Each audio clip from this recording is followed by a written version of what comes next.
കുട്ടികളെ, നമുക്ക് അഖീദ എടുക്കാല്ലേ? ഓക്കെ, നമ്മൾ ഇതിന്റെ മുന്നേ ഒന്നാമത്തെ പാടെടുത്താണ്. എല്ലാവർക്കും ഓർമ്മല്ലേ? സത്യവിശ്വാസം എന്ന പാഠത്തിൽ നമ്മൾ എന്താണ് പഠിച്ചത്? ഈമാൻ കാര്യങ്ങളാണ് പഠിച്ചത്. ഈമാൻ കാര്യങ്ങൾ എത്രണ്ണാണ്? 6 ഇനി 5 എന്ന് പറയോ? ഇല്ല. ഇന്നലെ കുറെ കുട്ടികള് 5 എന്ന് പറഞ്ഞിട്ടുണ്ട്. അത് ഇസ്ലാം കാര്യങ്ങളാണ്, ഇത് ഈമാൻ കാര്യങ്ങളാണ്. ഈമാൻ കാര്യങ്ങളില്ലാതെ എന്താവൂല? നമ്മളെ അമലുകൾ സ്വീകാര്യമാവൂല. ഈമാന്റെ ഒരു മലയാള വാക്കുണ്ടായിരുന്നല്ലോ, നമ്മളെ പാഠത്തിന്റെ ഹെഡിങ് തന്നെ അതാണ്, സത്യവിശ്വാസം. സത്യവിശ്വാസത്തിന്റെ അറബിയാണ് ഈമാൻ. പിന്നെ സത്യവിശ്വാസിക്ക് എന്താണ് അറബിയിൽ പറയാ? മുഅ്മിൻ എന്നാണ് പറയാ. ഓക്കെ, അപ്പൊ നമ്മള് തദ്രിബാത്തിലേക്ക് കടക്കാം. എല്ലാരും പഠിച്ചിട്ടില്ലേ? ഓക്കെ, ഒന്നാമത്തെ തദ്രിബാത്ത് എന്താണ്? ഉത്തരം പറയാമെന്നാണ്. ഒന്നാമത്തെ ചോദ്യം ഉത്തരം പറയാമെന്നില്ലേ? ഒന്നാമത്തെ ചോദ്യം എന്താണ്? ഈമാൻ എന്നാൽ എന്താണ്?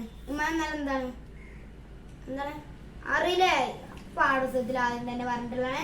നബി കൊണ്ടുവന്ന മുഴുവൻ കാര്യങ്ങളിലും നബിയെ സത്യമാക്കലാണ് സത്യവിശ്വാസം. സത്യവിശ്വാസത്തിന് ഈമാൻ എന്ന് പറയും.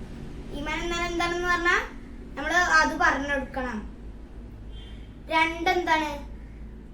മുഅ്മിൻ എന്ന് പറയുന്നു ആർക്ക് മുഅ്മിൻ എന്ന് പറയാ? സത്യവിശ്വാസികൾക്കല്ലേ?